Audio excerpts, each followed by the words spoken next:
Corona કાળથી લોકો fruit juice અને લીલા શાકભાજીના જ્યુસોનું વધારે સેવન કરતા થયા છે અને આરોગ્ય પ્રત્યે ચિંતા કરતા થયા છે.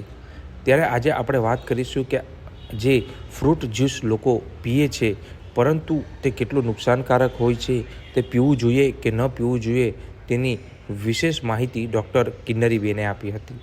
ત્યારે હાલ શિયાળાની ફૂલ ગુલાબી ઠંડી શરૂ છે, ત્યારે લોકો આરોગ્ય પ્રત્યે ખૂબ ચિંતા હોય છે અને લોકો લીલા શાકભાજી સહિત ફ્રૂટ જ્યુસનું ખૂબ વધારે માત્રામાં સેવન કરતા હોય છે. ત્યારે ફ્રૂટ જ્યુસ ન પીવું જોઈએ તેની માહિતી જે ડૉક્ટર કિન્નરીબેને આપી હતી, ત્યારે વિશેષ માહિતી તેમણે આપી હતી અને જણાવ્યું હતું કે ફ્રૂટ ઉપર જે ફાઇબર હોય છે, જેનું જે પળ હોય છે, તેના સાથે જે એઝિટી જે કુદરતી જે આખું ફળ જ ખાવું જોઈએ, તેને જ્યુસના સ્વરૂપે ન લેવું જોઈએ, કારણ કે તેમાં પણ શુગર હોય છે. કારણ કે ફ્રૂટની પણ પોતાની એક મીઠાશ હોય છે, તો શુગર પણ તેનામાં હોય છે. ત્યારે કયા બાબતે ધ્યાન રાખવું જોઈએ અને શા માટે ફ્રૂટ જ્યુસ ન પીવું જોઈએ તેની માહિતી જે આહારશાસ્ત્રી એવા કિન્નરીબેને આપી હતી. તો ચાલો જાણીએ કે શા માટે ફ્રૂટ જ્યુસ ન પીવું જોઈએ. માર્કેટમાં જોવા મળશે ફ્રૂટ જ્યુસીસો.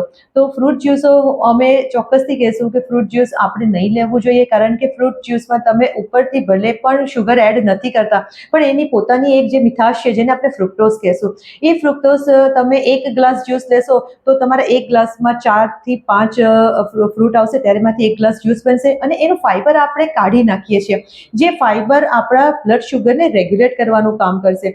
અગર એ ફાઇબર આપણે કાઢી નાખશું તો એ આપણે સીધી ખાંડ પીધી ગણાશે અને એ આપણે આજકાલના અમે ઘણા પેશન્ટોમાં જોઈએ છે, ફેટી લીવર, ઇવન એ લોકોના બ્લડ શુગર વધી જાય છે, ડાયાબિટીક આવી જાય છે. તો આપણે ફ્રૂટ જ્યુસીસ ક્યારેય નહીં લેવાનું. કોઈ પણ ફ્રૂટ હશે એને આપણે કુદરતી જે એને આપણને આપ્યું છે તે જ રીતે આપણે એને ખાવાનું છે. એના ફાઇબરની સાથે ખાશો તો એ આપણને ફાયદો કરશે.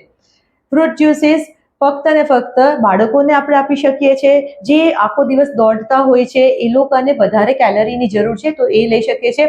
બાકી આપણે ફ્રૂટને એઝ ઇટ ઇઝ એને જે કુદરતે આપણે આપ્યું છે એ નેચરમાં જ ખાવાનું હોય છે.